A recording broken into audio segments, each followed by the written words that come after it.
To what would you give each moment in a day if you knew that you only get 4 unique and different days to shine? It is such an arbitrary number, 4 to be sure. But the parameters are set. You know the day of your execution or of your deliverance. This is a trial by combat. It's a day to define you, a day to test you, a day where all the torturous hours of training come together, where it's you, your gun, your preparation, your teammates, and your tenacity on display, dissected by your enemies, with your skill, your will to win, weighed and measured.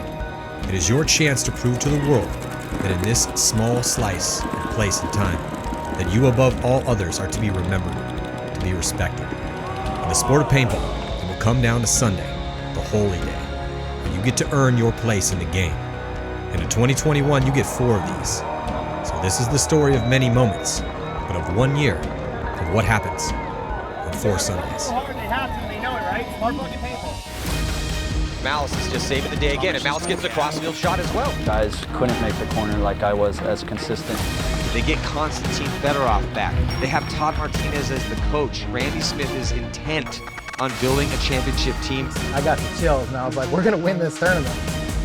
Pressure's all on them because they're number 1 team. We're the 20th place team. Level undefeated, the number 1 seed in their division. They have everything to lose, and we have nothing to lose. No one can touch Dynasty here. That was a complete masterclass. You go to bed dreaming you get to play Impact on Sunday and send them home. Then you dream you get to play Houston Heat. Who's the other Titan? Dynasty. There's no better feeling than going up against the big Titans.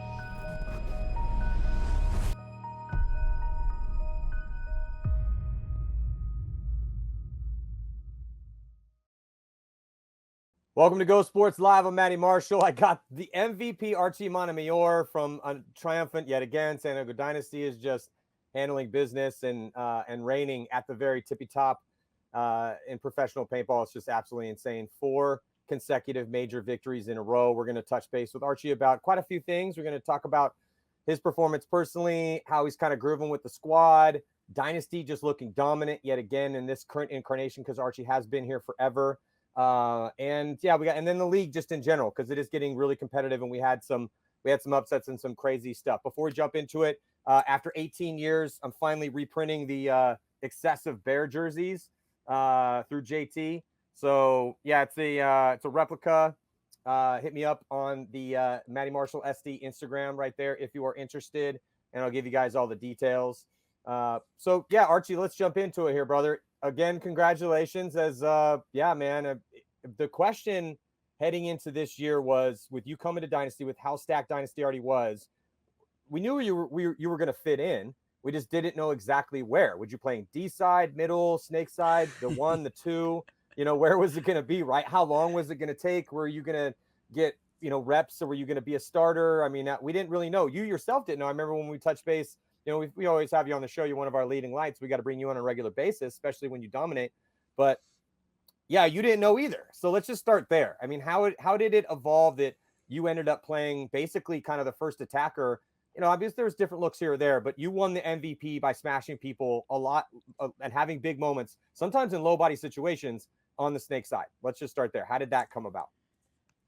That's kind of hard to say. I would actually say that got dictated a little bit more at the first event than it did this past weekend. Just because for whatever reason at the first event, I was having a little more success off the break running, than our other guys. And also in general, I mean, you understand this, but experience really pays dividends on Sundays. And, in Orlando, Marcelo and I were really playing really good on that side together. I was having a lot of success running.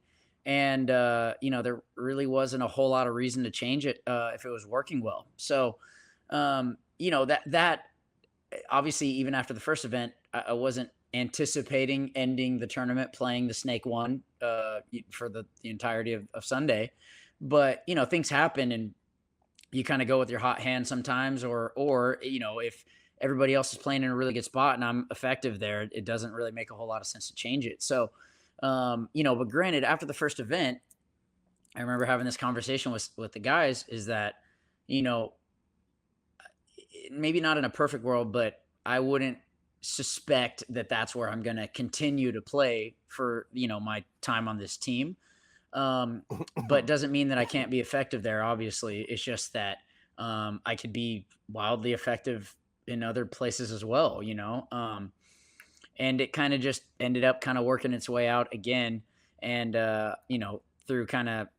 through our matches, it was just one of those things. And Skinny, for our first game against the Russians on Sunday, we kind of were starting out not running a ton. And this field was pretty potent if you couldn't make it out wide. So we were kind of flirting with the idea of me playing that one, but kind of on the short breakouts, and it just kind of evolved from there. But I think ultimately just ended up being that way just because of the success. We had a good track record, and I didn't get shot a whole lot running. And, outside of the breakout, I think I understand those situations well.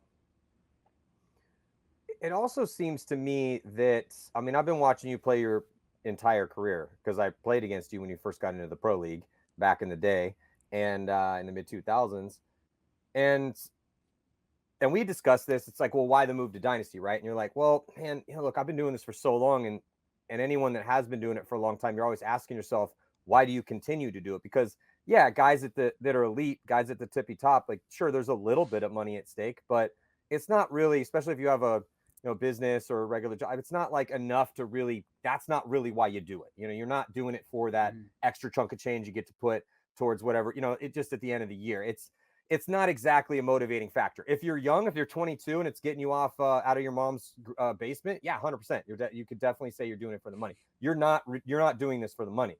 And so to make that transition to Dynasty, as you said, well, look, in one ways, Matty, it was either retire, or go to choose a different path that was going to motivate me to want to do the things that I have to do to be elite in this game of paintball, which is, it requires a lot of time. And the reason why I'm bringing this up is because I saw have seen a very motivated Archie Montemayor in these first few events. You're not just going through the motions, and when you had talked about this because we mic'd you up. If you haven't seen, I can't remember which game it was, but we mic'd Archie. It's the Russian game Sunday morning. Russian game, yeah. So for you guys to get redemption because they beat you guys by 1 at the end of the prelims. It was the only loss that you guys took, and it was a really close match. So we mic'd Archie up, and then we had him come up anyway. But you would basically describe, man, I'm a different person out there in between those nets. Yeah. So yeah, I'm a whole other me out there for some reason. So maybe talk a little bit about how motivated that you do feel on this new adventure, or talk about it again. It just as where we are currently exist, because you had spoken about it when we discussed it at the beginning of the season. But again, it's just blatantly apparent that when you're out there, I mean, your feet, you see the blood in the water. You're trying to be dominant. You're trying to be the best out there, and it's cool because to see the best motivated as a fan is fun. It's good for the sport, and it's obviously really good for Dynasty. And I mean, I don't know if you got those golden barrels floating around, but you can jingle jangle those things all day long. Yeah, we got a couple. I was going to say we asked Archie. Philly, Archie didn't want both from Philly. Yeah, Archie was trying to be humble. I'm like, bro, we talk about it. You better grab them golden fingers and bring them out. Yeah. So I mean, obviously, yeah, we did talk about the move to Dynasty and kind of. I mean, to pull no punches, for me, it wasn't a matter of continuing to play on X Factor. It really was. I knew my time there was over. And so it really was kind of like, well, is this like a new transition in my life? Am I going to just totally walk away and be okay with that? Or, I've got other opportunities to explore. And, the thought of playing with Dynasty again, obviously was, exciting enough for me to continue to pursue this and continue to kind of put the effort in and sacrifice into to be gone a lot, right? I'm traveling now to practice again, and to put the stress on my body and my mind, and again, just tournament preps, man. I mean, it's not that easy if you take it as seriously as I do, and that's why it's a big decision, and it's a decision I talked with my fiance about, and obviously she understands what I put into this game. So, it's just, I don't make decisions like that without really respecting the thought process behind it. But that being said, I was excited, ready, super motivated. I definitely felt like I definitely still have a lot in the tank if I continue to keep competing for years to come. But on top of that, I really felt like, unfortunately, my time on X Factor came not in the, the way I would have loved for it to have happened, but at the same time, why cry over spilt milk? I just felt like it was a great opportunity for me to remind everybody how efficient I am at this game, and why. You know what? I think that says it kind of enough. Yeah.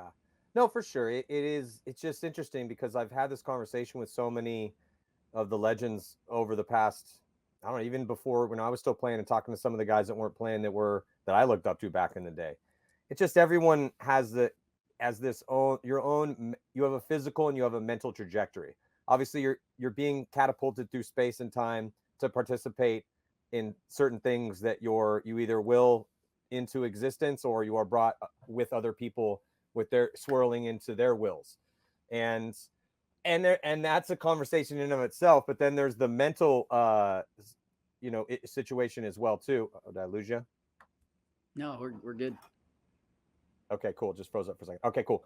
Yeah, and then obviously then your body is doing a certain thing and it requires a certain attunement of that mental focus to make sure your body's doing the right things. But then but the mental journey is its own thing. And once you realize, and I see this so much, man, it's like, and this is why I want to get with you specifically into some of these conversations. I still want to talk a little bit about Dynasty before we get to this, but let's just kind of mentally harbor this because when we can bring it up later. As I'm having so many conversations with dudes that we are seeing on Sunday, and it's the same conversation with these guys every single time. I'm like, yo, man, this is not your problem anymore. It's all up here. You can look at the ML Kings. They've made it to Sunday 4 times in a row. They can beat pretty much anyone in the league, but they've lost every single game on Sunday.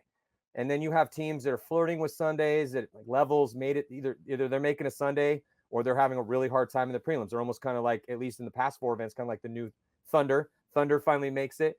Anyway, so I do want to get to those conversations, but it is all up here at a certain point.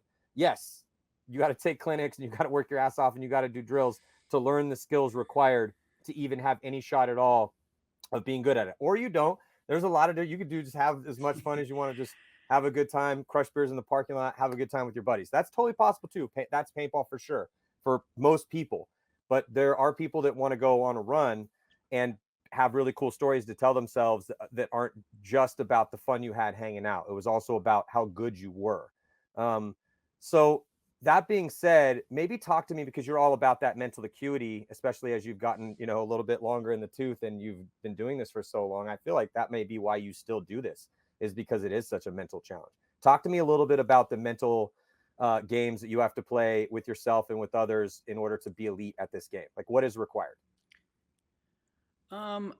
I do believe that mastery is built between the years, in a lot of different ways, even in the way you practice, the way you find ways to elevate yourself, the ways you test yourself, and also just thought consideration of all the little details that it takes going, your way, if you will. But there's a lot of things that you can influence and have a better understanding of. So hopefully you're in a better place to if you can influence it in any way, shape, or form, you can at later ends in the tournament.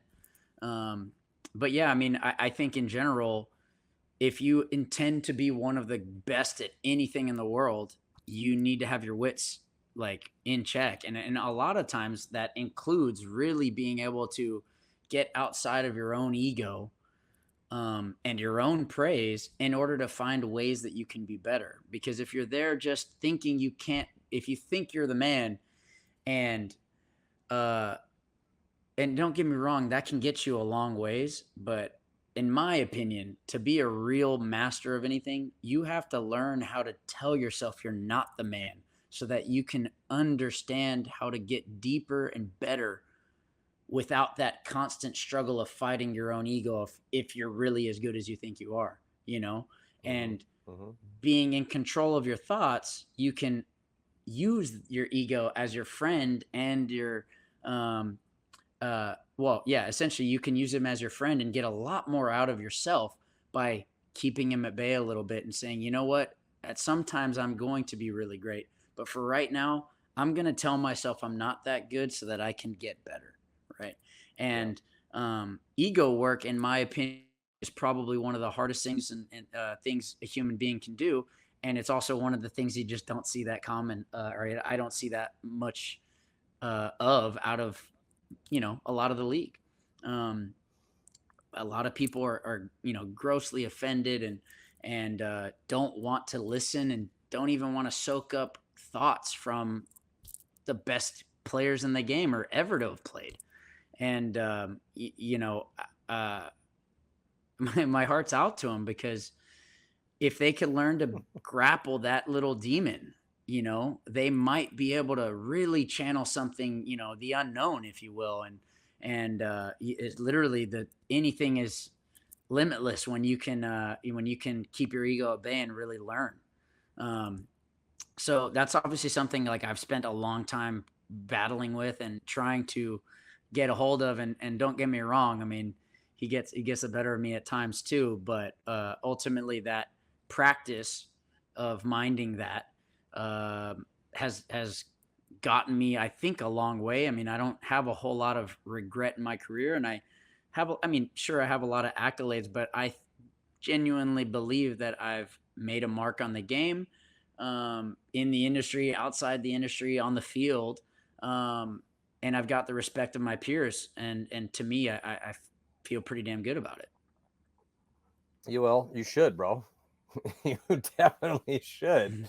But I agree with you, man. It's like the ego is, and this is a common theme in life and especially in paintball, because if you don't have the ability to harness whatever you would like to term the force that exists inside you that will allow you to harness your mental and physical toughness, sharpness, talent, and experience, and bring that to bear when you need to, as a form of pliable charisma that you apply to other human beings, or will, your force of will. If you can't do that, well, you're probably never really going to be elite. And in paintball, you're going to struggle to make Sundays. But if you can't also be humble enough that to realize that you are not, there's, on any given day, there are certain people that are God's gift to this game, but on other days, those dudes are playing catch. Like, as good, right. You've had amazing days where I'm like, and it's here it is, Archie Montemayor, everybody, and we're getting him the golden barrel. Unbelievable. What an amazing time. And there's other times when you're, struggling with an injury out there and just getting shot. I mean, it's happened to everyone. Oliver would have bad days. Everyone has bad days. But if you can't understand, like you said, and take the mindset of intentional, understanding your weaknesses, accepting those, and bring that to practice, then, well, that, again, you are elongating your journey towards filling out your potential. It's almost like you have to be as humble as possible in practice, or at least mentally approaching practice, or the days you are going to be growing and learning, and probing out into what's possible, given, again, your, talent potential. And then when you suit up for war, when you're actually going out and battling other people for, the glory, the money, whatever it is, then you really do have to summon that ego, Yeah, I mean, I agree. I think, one of the things that I try to do when I'm playing is I try to figure out, let's just say, like, in a hypothetical situation, we play a point and I go out there and I shoot 5 guys, right? But I genuinely try to decide to myself, okay, was that me being really good, or were those kills circumstantial, right? Did I really the free kills hit an incredible shot? Did I get free kills, or did I really play a trick on them, right? So, and the more you do that, you find what separates this, like, a good circumstance or walking into free kills, and being able to masterfully create your own opportunity, right? And I think that's a good way to differentiate how, really how much more you have to do to learn, if you will. if you're out there creating stuff and you find yourself creating stuff from maybe bad circumstance, I think that's real skill. If you're out there getting free kills a lot, I would push harder to find ways to be better. I really would. And also that, it's kind of weird, but if you really do live by that thought, then you're also welcoming more of a challenge, right? And that's also sort of a weird kind of oxymoron in a competitive sport. But the reality is like, I want to beat the best because that's what's going to push me to be better, right? And if the level of the sport continues to grow and continues to evolve and get harder and harder and harder, right? That's where I want to win. I don't want it to be easy. I don't want my victory to be because everybody else is just worse than me. No, I want it to be because the level was so hard and that's how much higher I had to be at my level, right?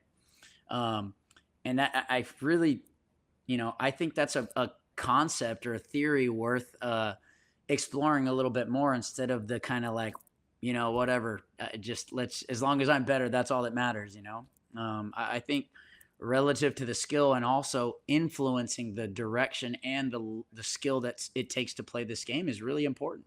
And, obviously like a team like Dynasty, they've been doing that for like 2 decades now.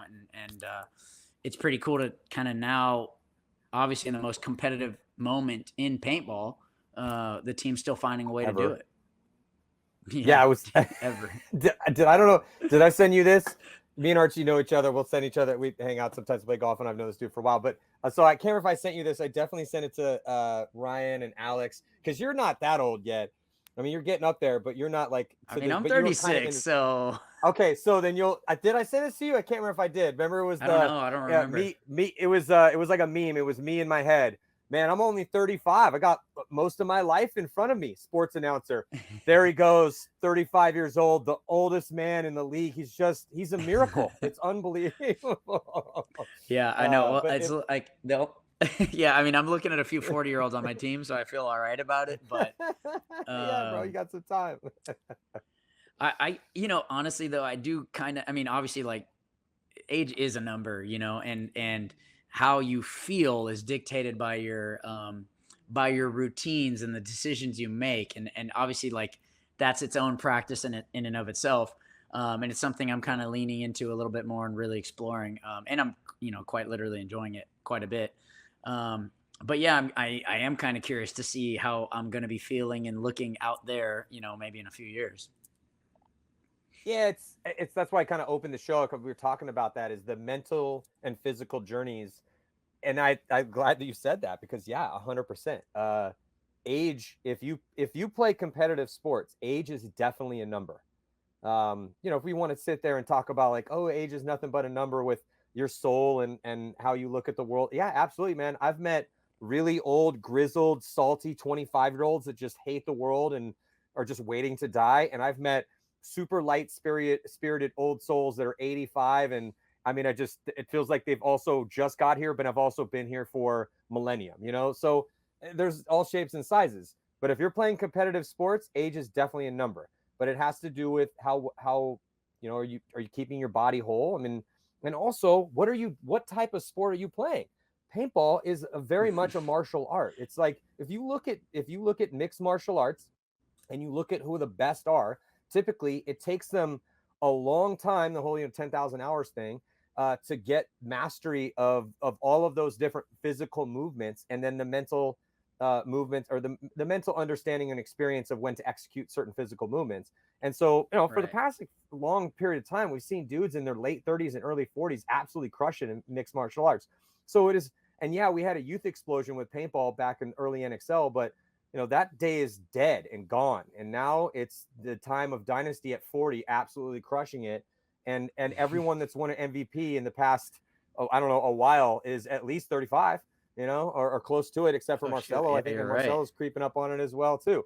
So it just goes to show you, one, cool. That's a huge inspiration to all these people doing it out there, because you can still be 40 and go out there and be Ryan Greenspan.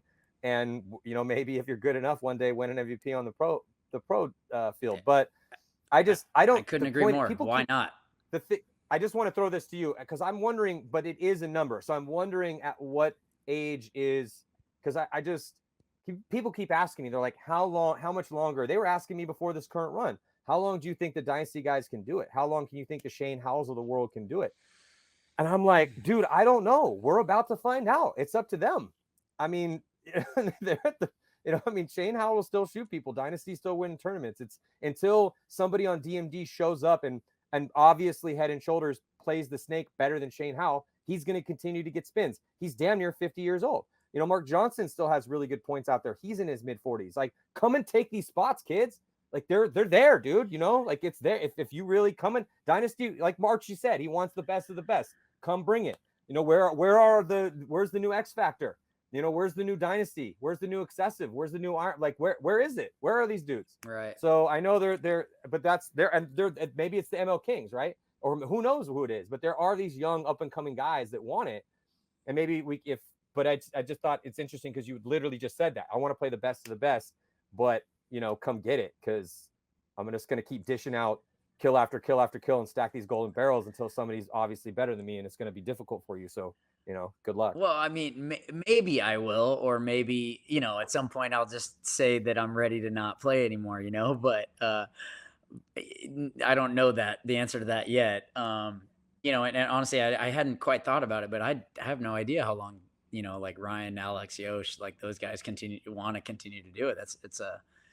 I'm kind of surprised I haven't asked, but yeah, I mean, nonetheless, obviously they're doing it now, and obviously at a really, really, really high level. And they've kind of inspired almost an entire industry, well, way before this year, but definitely what the team has got going on right now is really special. And it's an amazing thing to be a part of. And I find myself continuing to learn from these guys, which is one of the biggest takeaways that I am grateful for at this moment. And I've been back on the team for about 6 months, but I'm definitely constantly inspired. I'm constantly filling up my cup, and I'm constantly seeing ways that I can tangibly improve just by looking around at my teammates.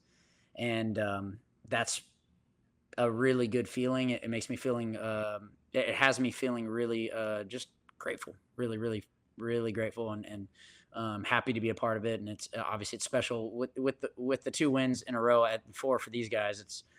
That's kind of like a bonus, a cherry on top, if you will, because we don't expect to win everything.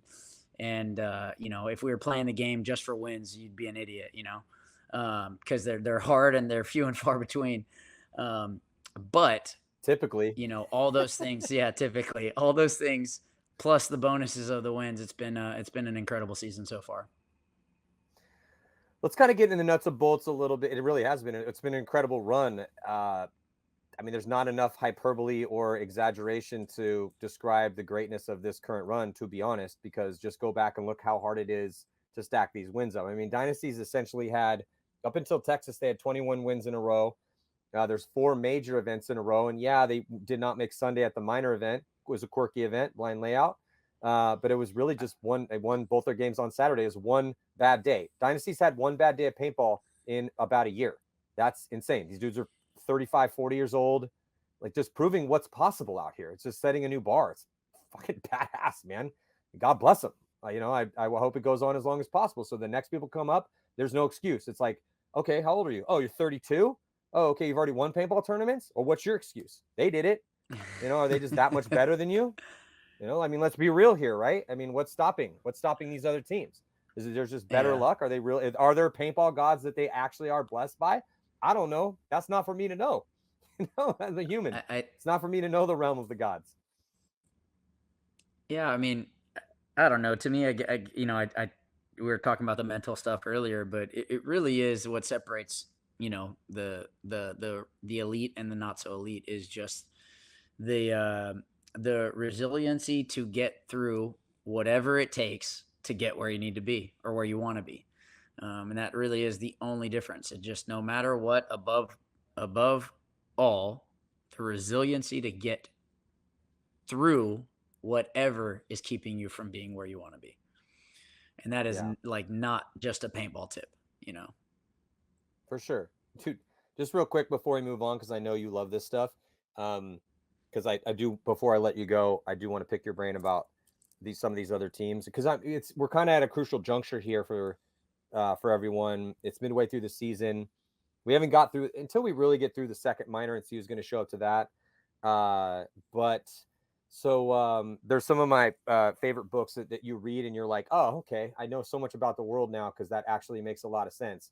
One of them was The Righteous Mind, and the other one's called The Coddling of the American Mind. You would really love both of these. It's by an incredibly famous psychologist named Jonathan Haidt. And Jonathan Haidt was just on a recent podcast. And as he's talking about, and again, this is, people are like, oh, follow the science. Like, this guy is about as well respected as you possibly can get in his field. But he's saying some rather controversial stuff. But anyone that's played paintball just totally understands the type of stuff this guy's discussing. One, because so many different people, and we can agree to disagree at the end of the day and not treat each other like devils. And anyway, so that's like a week you and I could spend maybe over beers or at a golf course sometime soon to talk about this. But I'll send you the links to the books. But and anyone else, you will do yourself a solid, and anyone else that ever like for the rest of your life, just reading these books, everything makes so much sense for the person with the right type of mind. But the reason why I brought this up is I was listening to this dude who I've been reading his books for years, and he was talking about, how kind of just generally how he was talking specifically about how social media is an incredibly mental detriment for young women, particularly young girls. He was talking about the science behind that, and then he was kind of talking about how human beings are kind of meant to face adversity, and how like Jordan Peterson has said that you need to let your kids do dangerous things carefully. Anyway, all of this just screams paintball, right? And I'm thinking this, and he's talking about this, and then he's like, yeah, man, I remember Jonathan Haidt, famous psychologist, wrote these badass books, and he's just like, yeah, man, I remember the first time I went and played paintball, and I was out there and I'm playing with my friends, and afterwards, it was almost like something that had been a mystery in our lives had just clicked in our brains, because we're made for things like that. As human beings, we are made for struggle like this. That's how we got here. And I was like, yes. I was like, yeah, Jonathan Haidt, that's what I'm talking about, dog. Dude, I want to talk to this guy. Anyway, but it was just something that you would appreciate, because it's all along the same type of stuff. If you're out there questioning and you want to get better at anything in life, particularly paintball, there are certain mental pathways you can go down that I promise you will pay massive dividends for everything that you do. You'll be a better dad, a better businessman, a much better paintball player, a better husband, all those certain things. It's there. It's findable. It's teachable. Like you don't even need talent for this. It's all there. And that's why I love paintball, because these lessons are just there to gather along the way. They're these like they're there to scoop up packages you get to pick up, and you're like, what is this? Oh, you can get as many as you want. Yeah, exactly. Totally. So anyway, let's transition a little bit, because you and I could just totally go off on a riff on that, and I really want to get your opinion on certain things. Let's talk about the ML Kings, bro. Like, that's one of my favorite teams to watch right now. They play the fastest. They reminded me, and I think you and I had maybe talked about this when you came up for a game, but they remind me of X Factor when X Factor first got into the league. Reckless on their gunfights, super aggressive. They're flying all over the place. They don't want to go in, into their bunkers. You're like, why won't this dude go in? And just they're just wilding out there, and they're flying all over the place. They have made 4 Sundays in a row. They have not got out of the first round on a Sunday yet. So what are your thoughts on the ML Kings? I mean, obviously they're finding some success over the past year. They're definitely working hard. You can tell that. I mean, I think prior to a year ago, I would have always felt like they were just a subpar team, and as long as you don't do anything really dumb, you should be able to just kind of whoop them up. And now that's not really the case anymore. They're definitely established. Obviously at this point they're upper middle pack, and 7th place, and they're close. Yeah, exactly. They're not that far off from potentially making it into the semis. I was talking a little bit to Charlie after their loss this weekend, and because again, we're all watching the games, and Charlie, I played under him for the Golden State Kings in Europe, so obviously he's a friend, and I want to see him do well, and he's obviously a big supporter of the game.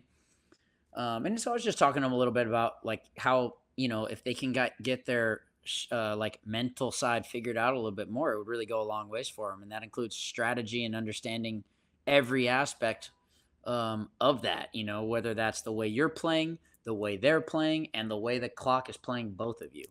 And that I feel like that would go a long ways for them. But in general, obviously they're doing well. They've got some good momentum. They've got some great players, and they're practicing a lot, which I mean that lends itself to success. I'm gonna do kind of rapid fire on teams because I can't keep you here all day. But Yeah, absolutely. Revo, you guys played Revo. You knocked them out of the tournament. And when I knew that you guys had a really good chance, I knew you were about to play Heat. I didn't think it would be a 7-1 beating, but I was like, Jesus Christ, dude, how did Dynasty just get through this? I mean, they should have lost that game. You had started off atrocious, penalties, just fighting down bodies. It was really, really bad in the start of that Revo match. But the fact that Revo even made it to third place with how decimated their roster's been in the past year. I mean, over the past year, they've essentially lost 4 starters. Three because you have Chris Shear and Henry, but definitely 4 of their top 6 guys. And the guys that they filtered in have played. I mean, Velez played great. Benny Carroll played great. I mean, everyone on that roster. I mean, you don't get to third place without playing your ass off as competitive as things are now. That's totally true. I mean, they obviously had a good weekend, and they definitely gave us a tough game. It was, God, man, it was just a weird game. I mean, the first half of that game, we didn't really get to play because we were just fighting penalties the whole time. Obviously, once we weren't playing with penalties, I felt like we had it pretty much in our bag the whole time. And I would be lying if I didn't say that when I was looking around in the pit at everybody else, it wasn't a matter of whether or not we were going to come back or not. Like that's how it felt. And as soon as we were playing with 5, and certainly when we tied the game up, it was as a matter of fact as anything else that I've ever believed, they were not winning that game. But that being said, I would have loved to play the whole match without any penalties on either side. But they're a great team. They're kind of fighting through the adversity. They've got some great players on their team. I mean, yeah, some of those guys are really good. Sense, O'Mara, Shear, I mean, those guys all I thought played pretty damn solid. Rob Velez played great in the middle as well.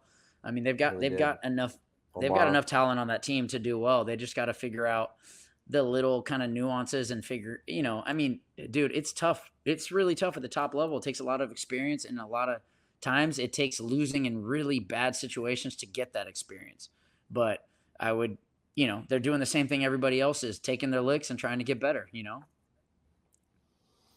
Yeah, I just thought it was incredibly impressive considering, I mean, they even lost a body right before the event and still just were able to just keep plodding along and looking really damn good. And 11th, and 3rd for them. So they really have got to figure out a way, whatever it is. I don't know, obviously money, because when you're at that level, you're going to get picked apart because if you can't offer some dudes some deals, then eventually they're not going to say no, given a long enough space of time for them to be, considered from the top teams. So I just don't know, but like keeping a more consistent roster will definitely do nothing but help them because Jesus Christ, they find a way to beat top teams. They're pretty much they're on the top tier right now. Right. To me, it's very easy to see that or to say that it's not a roster issue with that team. Like they've got enough guys that are capable of doing it. You know what I mean? Like any of those guys is good enough to win. Right. So they have to figure out all the little nuances that it actually takes to win. And that means, again, anything that's in your way, you have to figure out how to be better than that. Your thoughts on Aftermath? Aftermath had kind of a rough go of it after making some Sundays and looking pretty solid, 4th and 8th to start out the year. 4th at the first event in Florida, then an 8th in Texas, and now a 16th. And they went 1-3 in the prelims. They beat Thunder in their first match by 1, lost to NYX by 2, lost to the Hurricanes, the rookie pro team, by 1, and then lost to Impact by 2. And they ended up with a -4 on their point differential. It took just to kind of compare and contrast real quick, you guys were at a +22, which is pretty insane. Right. That's pretty elite right there. That's about as elite as it gets. Yeah, I mean, it's tough because Aftermath is obviously a good team. We sparred with them before this event and before the first event of the season. Really great, both really good practices, really productive. And again, that's it's so tough. But the really difficult thing about paintball is like a lot of these games are just one little mistake can decide the fate of your team for the whole event. Because point spread matters and the time management matters and how you play those things in your favor or worst case scenario really dictates how well you're going to do. And you know, it's just hard to say. Like, I personally think that I didn't get to watch their games a lot, but I would argue that the number one, my number one thought about Aftermath becoming a more consistent contender would be that they need to be able to play more aggressive more often. Good point. But you know, that's just my personal take on what they might have better success with. Right? That doesn't mean they actually will. That's just my personal opinion. I don't, to be honest, at this point, I think that would be also my Kinman's take. That's my take. That's Rich's take. That's all the other people I talk to. And the reason why, go ahead, but just real quick, just as kind of the reason why is, I mean, look who's winning. Look who's winning. What are they doing? So yeah, I mean, yeah, that's fair. Yeah, I mean, I don't know. To me, I always argue, like, you know, and honestly, this is one of the things that I even brought to shouldn't say brought to Dynasty, but I asked the team at the first practice of the year, because in my opinion, when I look at Dynasty, certainly prior to this year, I would say, look, you guys are on a tear, man. Y'all are crushing it, and y'all are winning all the hard points. You know, it's like 3-on-3s, 4-on-4s, 2-on-3s. You guys are finding ways to win the hard points. And in general, that you can figure that out and you will win tournaments. But what I felt like looking back at Dynasty's season last year, what they weren't super efficient at was getting a lot of easy free points, right? Some teams get a lot of easy free points and they never win the hard points, right? And so again, but that's my outside perspective coming to Dynasty, is like, if I can challenge the team to do something better, it was like, hey, you know what? How can this team, masters of terrible situations, figure out how to make some points easier to win, right? If we can do that, well, guess what? We're going to be in better shape, right? Yeah. And so I would argue that the way Aftermath is playing, their style of play, which is very defensive, and certainly they win some hard points, and some, you know, sometimes they don't, but they win some hard points. But again, you got to win some easy points. It makes their whole weekend significantly easier instead of every point being a dogfight. You know what I mean? Yeah, I mean, for sure. And it's just tough with them because they've won some dogfight points, and they also this year, like, they have definitely notched up the consistency of their aggression. Problem though is that you have to keep that up. I mean, it's not just a one event thing here or there. Right. Every layout is different, but and individually they all can, you know, definitely play aggressive. It's just hard to get them all doing it on the same page at the same time. And then still, even though I really do think Hallberg has gone off and become, you know, a badass snake player in his own right, it's just interesting because if you look at it, but it comes down to consistent elite performance, because we're really discussing small, minute things here. You know, I'm not talking about if somebody's a great paintball player or not. No, I'm talking about Aftermath wants to win paintball tournaments. And who has stepped up for Dynasty to win paintball tournaments? Well, everyone has. But if we're talking about MVPs, you know, it's like you got the MVP out of the snake. Alex got the MVP out of the snake. Ryan has won 2 MVPs, essentially being a bowling ball up the center, but by being very versatile on the attack. Marcelo has also won MVPs by being a very charismatic and very as a pliable attacker and a pliable defender everywhere. Marcelo is very versatile. And then you have Blake as a smash mouth dude in the middle. So, you know, look at all of that. But what does that equate to? It equates to mostly attack.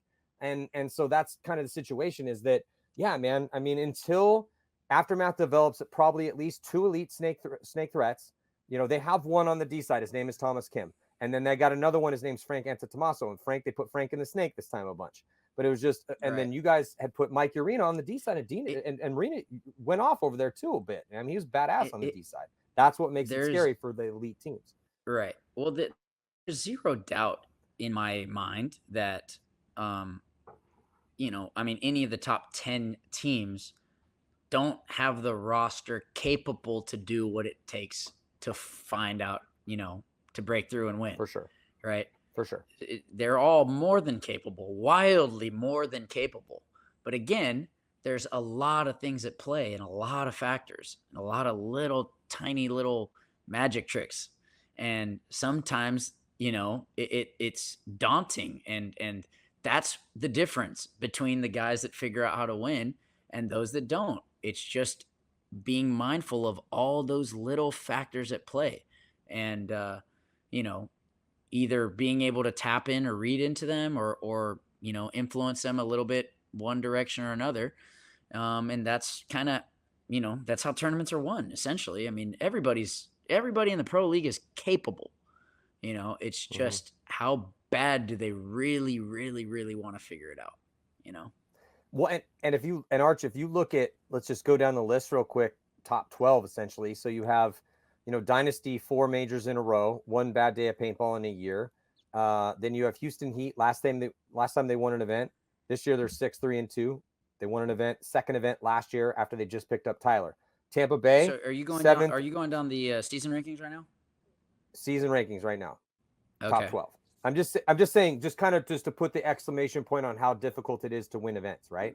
So and how dominant Dynasty is right now. So again, Dynasty 4 majors in a row, and going back to kind of COVID was the spark essentially, which is crazy. And then you have Houston Heat. They won second event last year. Damage, they won their first event essentially 10 years, but they've been kind of hit or miss since then. But legends in the game. 7th, 1st, 5th for them. Impact, first event last year, but they're 5th, 2nd, 7th overall, or 7th, 4th overall. Revos never won an event. Infamous hasn't won an event since 2016. ML Kings have never won an event. Aftermath, it's been forever. It's been never in this incarnation, and we have to go back to a different iteration of the squad for them to have won an event. Yes, historically, Mike can put a winning team together. X Factor sitting in 9th right now. They had a terrible start to the year. It was, you know, literally, I'd said in one of the voiceovers that I did, I was like, there are kids learning math in 2nd grade that weren't alive the last time that X Factor missed a Sunday, and they've missed it twice this year. And then that's in a row. But then they pop off a 4th with 5 guys.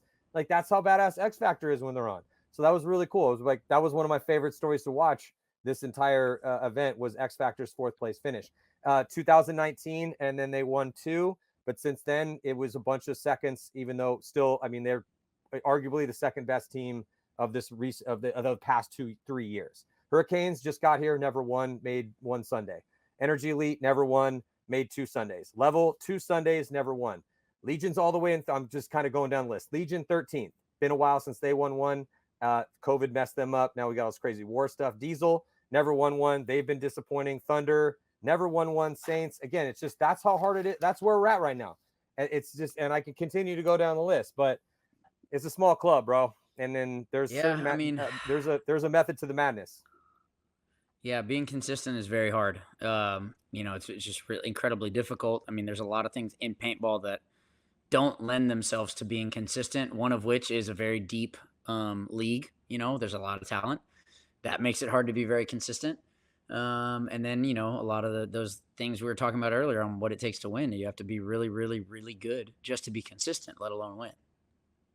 Yeah, for sure. What do you think it is with some of these younger squads? Let's talk about the Hurricanes. Got a couple more questions before I let you go. Hurricanes. To be honest, when talking around the league, as far as what everyone was expecting out of the Hurricanes, they were expecting what we've seen out of teams in this position before. We were thinking, you know, 16th, 17th, 18th, 19th, 20th, you know, down there somewhere. Never not making a Sunday, not really having a chance to make a Sunday, but they've been pretty interesting. I mean, they went 2-2 at this last event, a -4 on their overall point spread, 13 points for, 17 against. They were able to beat New York Extreme by 3, and then they beat Aftermath by 1. They lost to Thunder by 3, and then lost to Impact by 5. But they made Sunday at the last event, took a 6th place. I'm pretty impressed by that team. I think they're coached really well. You can tell by the way they play, and they're playing very much within their abilities, and they're kind of set up for success with their strategy, right? And that's really important because a lot of people do not understand that concept at all. And strategy can help you go a lot further than, you know, I mean, obviously those guys do not have the pro experience. They're not as deep. They're not as skilled as a lot of the pro teams. But if you strategize well, you can give yourself a leg up a lot. And I would argue for that team, if they're splitting, if they're going 2-2 at the games this season, that's success. You know, they're avoiding relegation, they're getting their feet under them, and they're learning what it takes at this level, right? But again, for me to say before this weekend, yeah, they're going to beat NYX and Aftermath, I would have said that's a tall order. Well, they've succeeded in that. So, you know, but I will say again, I think they're doing a great job. I definitely think they're kind of showing that they're not here just to be, you know, punching bags. And I personally like their kind of strategy first mindset of playing. You know, it's cool, it's interesting, and I would argue that if other teams had as you know, that much emphasis on strategy, they would probably do a little bit better. I remember I was actually there when you came over to say what's up to him because of the shirt he was wearing. Yeah. So I know you've met him. But Mike. Mike Bianchi. Yeah, Mike. Yeah, I really like Mike, man. Mike, their coach, they're the Hurricanes. He's a straight shooter. Former military guy. He's very, very intelligent and very diligent about his application of what is required, knowing the things that you have to do to get to the level that these guys want to be at. And he's blatantly honest with them. And the fact that he does have, the reason why I'm becoming a Hurricane fan is because he's got a bunch of, as they say, kind of blue collar ballers, dudes that work really hard and have for a long time. I heard some stories. It was actually funny. I think it was Britt from their team. He told me a story. He's like, yeah, remember when you lost that one-on-one jet ski to Sparky back at in New Orleans for Mardi Gras? Did you ever hear this story? It's a terrible story. I don't know this. Yeah. And okay, so just real quick, I'll give you the I've told this story I think on podcasts before. I don't think I've ever told it on my show, but because it's really embarrassing. But you know, we're at 22, so what are you gonna do? We show up for Mardi Gras and it was Ironman. We play it's 5-man, and the 5-man I'm on, we get knocked out. So that Saturday night, you know, I'm just I'm going crazy. It's Mardi Gras. I'm gonna stay out all night. So and the older guys are like, okay, cool, you can do that, but you have to show up and help load pods and support and, you know, scout and like all that sort of stuff for Sunday. But we don't care what you do tonight. And I'm like, oh, cool, it's cool. So we go out and go crazy. I don't sleep at all. Show up drunk to the field. And again, ladies and gentlemen, I apologize, but I was young and it was we were in Mardi Gras. It just is what it is. So this is just what happened. It's part of the story. So I was responsible, even though I stayed up all nights. I was there at the time I needed to be there, and I helped out. I was going to help out. Todd Adamson finds me, and he's like, Matty, he's like, dude, I was trying to find you yesterday, but you have to play in the one-on-one. I'm like, the hell I do, bro. I was up all night. I'm drunk right now. There's no way that I'm going to be able to play this one-on-one. And he says, well, I already paid for you to play. And if you win, then you win a jet ski. But since I paid for you to play, I'm going to pay for all your paint. Not that we were paying for paint anyway, because we were sponsored and stuff. But he's like, I'll give you $1,000. Now at the time, $1,000 for me was like, it's been $1 million. You know, $1,000 at that age for me was a lot of money, especially at that back in the day, you know, early 2000s. I think this was the year Oliver before inflation. It was 2000. Yeah, this was 2000. So I'm like, all right, fine, thinking I'm gonna get smoked because I hadn't slept and I'm, you know, still drinking. So I put 2 pods of paint in my pack and 1 pot of beer. And I just kept it rolling. You know, I might as well just keep it rolling. And I'm just like going off though, Arch. Like I was just smoking every one of these one-on-ones because I'm just feeling no pressure, expecting to lose everyone, making, you know, just whatever moves I needed to make. Beat like Marcus Nielsen, beat Alex Frazier. I beat like everyone getting to the finals. But on the other side of the bracket was some random dude named Sparky. Yeah, was just some random divisional guy named Sparky. So I get into the finals, and now, bro, again, it's like it's southern, it's humid, it's hot. Like I'm tired. Things are starting to wear off. I'm gassed, and I'm thinking, and I just totally taken this guy for granted. Again, life lesson right here, because it cost me some money. But so I just totally take this dude for granted. Come out all sloppy in the first point, think I'm just going to go gun dominant, get dinked.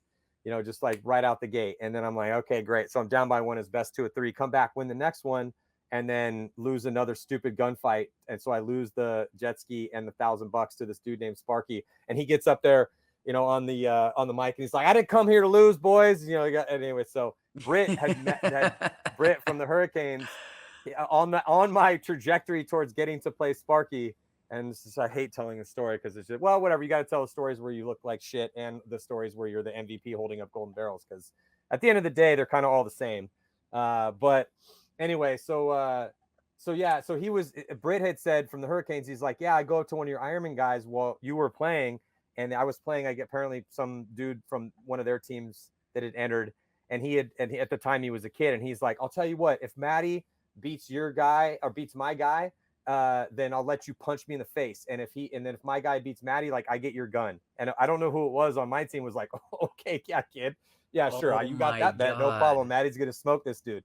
Sure enough, I smoked the guy, and Britt says, I never heard the story until we were walking the fields on Thursday. And as soon as Britt's like, yeah, dude, you shoot my guy. And the second that happens, I'm like, peace. And then he just dipped out and just ran, just ran away, not trying to get punched in the face. Yeah. I thought anyway, that was going to end the other way. That's awesome. No. No. So unfortunately, I lost a jet ski to a dude named Sparky. This is just part of life. Took second place in the 1-on-1. It is what it is. You can't win them all, Arch. I can't win them all. Sounds like we need to get some big 1-on-1 tournaments going on.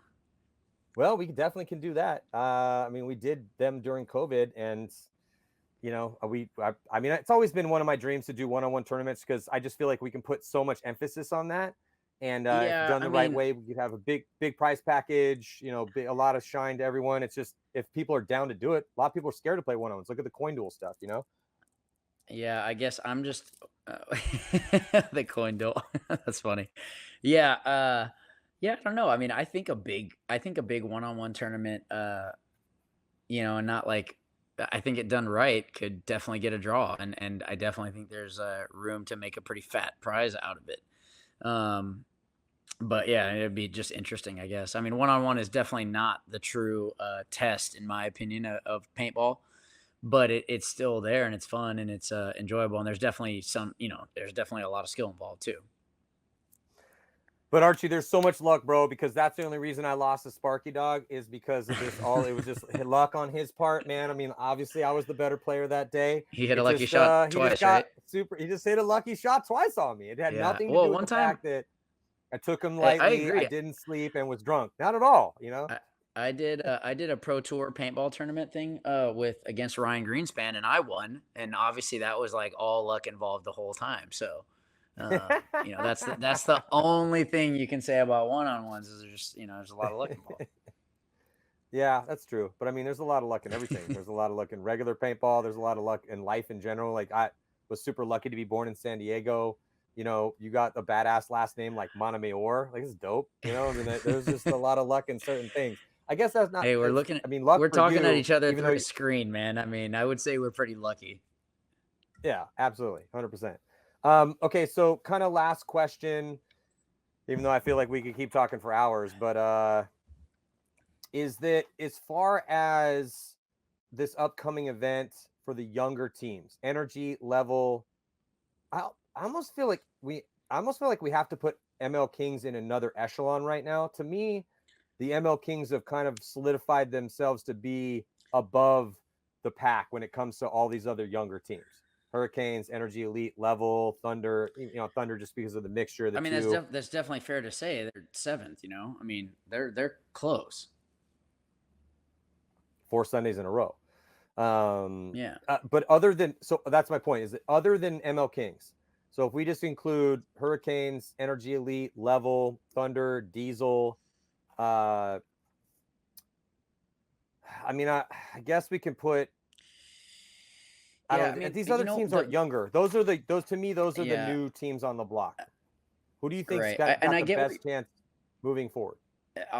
So honestly, this is like me kind of playing the devil's advocate, Matty, and honestly, it's totally relevant, especially this season. But whoever is the best contender likely will be the team that gets the easiest bracket at the next event or the event after that. And that's the truth, dude. Like, this Saints thing. With what happened, really screwed the brackets up hard.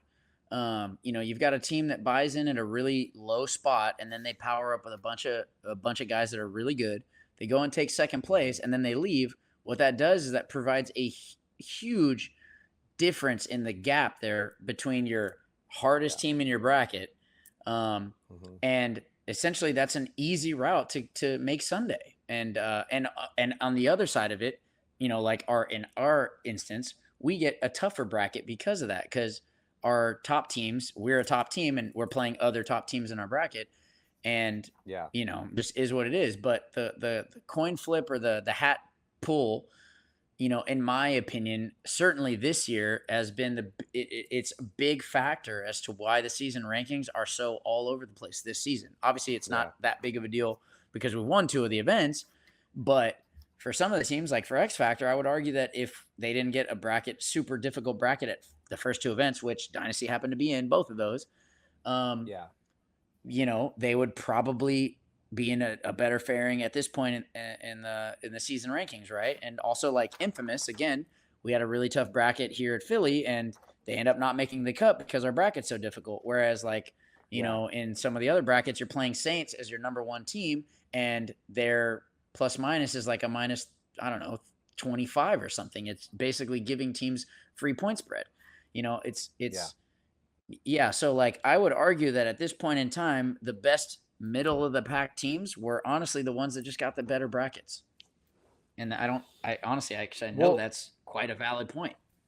No. It's a very valid point, because if you look at bracket B, the Saints obviously got murdered. Their plus minus was a negative 21. So they took last place. They scored 4 points. They let their opponents put 25 points on them, and their plus minus was a negative 21. So you are not speaking out of turn here by saying that if you get the Saints in your bracket, basically for chances to make Sunday, you're begging that Paintball God you're going to get the Saints in your bracket. Right. Because it's going to help you out. Why? Because and again, damage the ML Kings X, just real quick, Arch, damage ML Kings, X Factor, and Uprising. Those are the other 4 teams in that bracket. They all made Sunday, every one of them. So, it's all 4 of the teams made it? Yeah, dude. Yes. See, I mean, honestly, I would also argue there should be a rule against that, because that clearly is obvious that one team was not capable of putting up matches, right? I mean, for 4 teams in one bracket to move on, that's kind of ridiculous. X Factor was 8th, ML Kings were 9th, Uprising was 10th, and Damage was top seed. So, jeez, that's never happened before. Yeah, I literally looked at it. And and that's the problem when just triple check. That's why the other brackets are harder. I got to check this real quick. Right. Yeah, but I mean, what are you gonna do? This is kind of the Wild Wild West still, man. Like, this is why I'm always asking everyone. Thank you guys so much for tuning in. Help the prime movers here. Let's let everyone know how insanely crazy. Just real quick, how crazy Paintball is. Because we can do what we want to try to adjust this and here and there, but it's going to be really hard to keep this type of stuff from happening. Go back and look at the start of all pro sports, boxing, baseball, the NFL, all this stuff. Like, dude, you can only control this shit so much, man. When you're trying to grow things, you're accepting chaos and you're accepting creativity, and you are also accepting things that are not also necessarily super controllable. Like when you have a guy like Diego come in and swear up and down, like, "Oh, dude, I'm definitely going to pay everybody," and then he just throws a bowling ball through the through the rosters. And then all of a sudden it doesn't work out. And then now you got these divisional dudes that are on the Saints, and God bless their journey. I respect the journey. Oh, dude, those guys my hat is off to those guys. Seriously. Yeah. But it is what it is, right? I mean, they are, as it stands right now. I mean, not only if you're asking yourself the question of like, oh, what would it be like if me and my boys at D2 decided to go pro? Well, it's even worse than that for the Saints, because these dudes are not all on the same team. So these are divisional paintball players that are making the move to pro, and they had 100 points together in 4 days. That was the extent of their practice. And that result was, this is how hard it is to play pro paintball, is that those dudes, negative 21, they scored 4 points in 4 games, and 3 of them came against the ML Kings.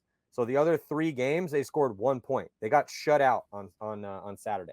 They didn't score a point against X Factor, and they didn't score a point against Damage. Yeah, I mean, the league is super difficult, man. There's a lot of talent, and again, if you're not ready and prepped and like have the talent, have the resources, have the coaching down, like, I mean, even if you have all those things, you're still not guaranteed any level of success. So, it's just tough. I definitely wish that that whole thing had worked itself out in a much better way. And even if that means, that team continuing to play together as the way it was supposed to be. Right.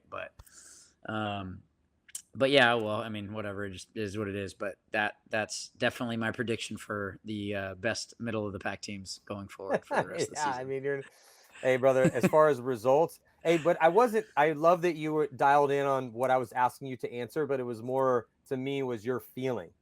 I'm not talking about who draws Saints. It's just, who do you think is better now, right this second? That's so hard to say, better? Dude, because middle of the pack team, I mean, and we're not talking about ML Kings. I don't know. It's hard to say because you still look at it I mean, half of those middle of the pack teams they're just all beating each other up. You just don't know who's going to actually show up with some level of consistency. I look at Diesel and I'm like, those guys can beat anybody.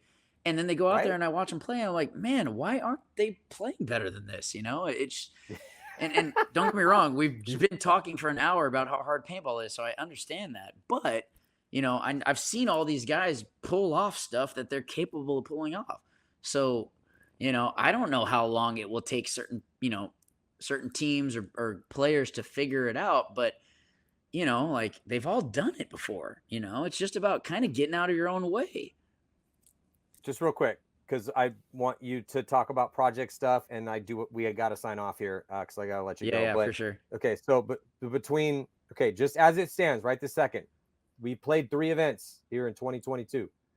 Hurricanes are 10th, Energy is 11th, Level is 12th, Diesel is 14th. All 3 of these teams have made all 3 events. So again, Hurricanes, Energy, Level, and then Diesel down at 14th. I was going to say, they have a little more experience. One name out of those 4. Diesel. I would definitely go with Diesel. They've got the weapons. They've got some experience. They got to find ways to play better in their tough games. And there's just no getting around it, But of those 4 teams, I think they have the most consistent record of tight games with good teams. They don't get blown out that often. And some of the other teams, I wouldn't say the same. Well, to your argument's credit, Diesel did beat Heat by 1. They went undefeated, and it was with a pretty nasty plus minus on day 1. But unfortunately, then they lost to Revo, and then they lost to Level, and they went 2-2. And with the +1, they ended up taking 11th place and barely missing Sunday, which they have not made in, I want to say, 4 events. Right, but that means that Diesel, unfortunately, was the team that got boned the most on the Saints bracket, because if all those teams didn't get the freebie points, Diesel likely would have been or would have had a much better chance to move on. Yeah, absolutely, because they played DMG, Heat, Revo, and Level, all at this point, based on what we saw at a DMG at this last event, pretty legit. And they beat Heat, so they got the win there.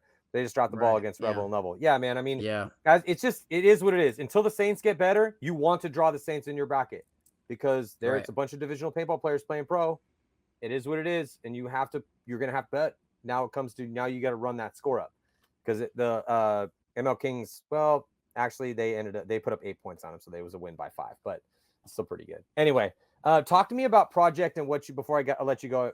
I got to let you talk about this super badass thing you guys are doing. It's a super badass project, and it's called Project. I mean, with you and Ryan Brand. Yeah, so me and Ryan, I mean, obviously, I feel like most people are kind of a little more aware of our brand, but although it still comes up where people are like, hey, what is this? And it blows my mind, but repetition is message, Archie. You're right. You got to talk about it. We make high-end gear, and we spend some time with design and customization on everything that we do. And we make everything as a limited run, one-time release only. Most of our stuff sells out within a couple of minutes, and it won't be made again in the exact form. We liken to put our stamp on products by kind of really leaning into kind of like artistic, creative designs, and like I said, the fact that you're not going to see.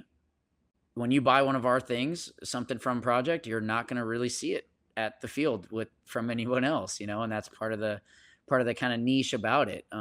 So yeah, we make high-end gear, high-end products with their own spin, limited release and run. And yeah, it's been a great ride. We're learning a lot. We're having a lot of fun, and we're creating stuff that we, at the end of the day, really enjoy seeing people use and enjoy using ourselves. We've got some new stuff coming over the next couple of months, including some JT pants. We've got some straps. We've got some die barrels, custom milled die barrels, milled and anode barrels. We've got custom milled powerhouse regs. Those are really sick. They look awesome. And I'm sure I'm missing a couple of other things. But, yeah, we've got a lot in the works. We're looking forward to dropping a custom force here pretty soon. Or well, not pretty soon, but in the next – hopefully by the year end. And also some custom runs of the Planet guns as well. The new release. Obviously, we're working on something with the LV2, and we're hearing things about another gun they might be dropping. I don't know. Hopefully, they release it in the next 6 months or so. But we're looking to drop another custom milled version of that as well. So yeah, we're just having a really good time. We're enjoying it. We love seeing people out there supporting our brand.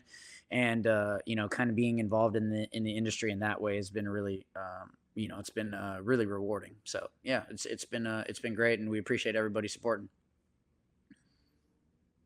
Dude, I love it. It's all about custom stuff right now. It's tight. It's really cool. Why not? Right? No, it's super tight. Yeah. Archie, thank you so much. Really appreciate your time. Best of luck to you at the next one. And, looking forward to always touching base with you.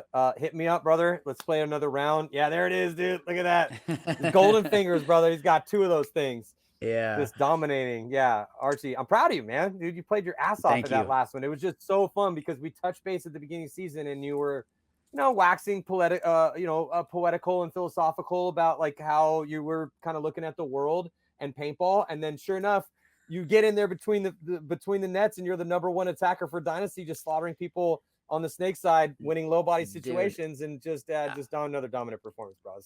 I will probably go and rewatch that episode. I do remember the conversations, but it is nice to be reminded of your own power. You know what I mean? And like, I really do. I'm saying this to you, anybody watching this, like, why the hell can't that be you?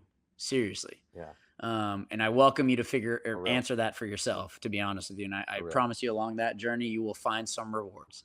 Anyways, Matty, it's always a pleasure. I appreciate you guys. Darren, thank you for being behind the scenes. And we'll see you guys at the next one. Hopefully Dynasty wins again. Dude, that would be absolutely crazy. Can we get a better game than one? Whoever's in the finals, let's go, boys. I mean, I love the boys on Dynasty. I'll take another win because that would be some history, and it's like cool to talk about. But just entertainment's sake, I would like a better game than 7-1. Come on, let's go. Anyway, regardless, it was still super fun to watch. Yeah. Also, hit me up if you want some excessive jerseys. I got the reprints coming here on the relics from 18 years ago. I'll be taking orders for the next couple weeks. But yeah, again, Archie, thank you for everything. Check out Project Paintball on Instagram. You better be Johnny on the spot with it because the shit does sell out in like a minute and a half. Anyway, thank you guys so much for joining us. We'll keep you guys up to date with the shows. Make sure to check out Ryan Greenspan and Kyle Spicka's show, Marcelo Margot and Tyler Harmon's show. Let's Talk Paintball. Iconic. So many storytellers right now. It's so crucial. We all are in this fight together. We're all trying to take this forward to make people care about this fascinating sport of paintball that we love so much. So thank you guys for tuning in. Archie, mad respect, brother. You are still Dynasty rules as you earned it. We'll see you guys next time. Peace. To what would you give each moment in a day if you knew that you only get 4 unique and different days to shine? It is such an arbitrary number, 4, to be sure. But the parameters are set. You know the day of your execution or of your deliverance. This is a trial by combat. It's a day to define you, a day to test you, a day where all the torturous hours of training come together, where it's you, your gun, your preparation, your teammates, and your tenacity on display, dissected by your enemies, with your skill, your will to win, weighed and measured. It is your chance to prove to the world that in this small slice of place and time, that you above all others are to be remembered, to be respected. In the sport of paintball, it will come down to Sunday, the holy day, where you get to earn your place in the game. And in 2021, you get 4 of these. So this is the story of many moments, but of 1 year of what happens on 4 Sundays. So hard they have to, they know it, right? Smart fucking paintball. Malice is just saving the day again, and Malice gets a crossfield shot as well. Guys couldn't make the corner like I was as consistent. They get Konstantin Fedorov back. They have Todd Martinez as the coach. Randy Smith is intent on building a championship team. I got the chills, and I was like, we're going to win this tournament. Pressure's all on them because they're number 1 team. We're the 20th place team. Level undefeated, the number 1 seed in their division. They have everything to lose, and we have nothing to lose. No one can touch Dynasty here. That was a complete masterclass. You go to bed dreaming you get to play Impact on Sunday and send them home. Then you dream you get to play Houston Heat. Who's the other Titan? Dynasty. There's no better feeling than going up against the big Titans.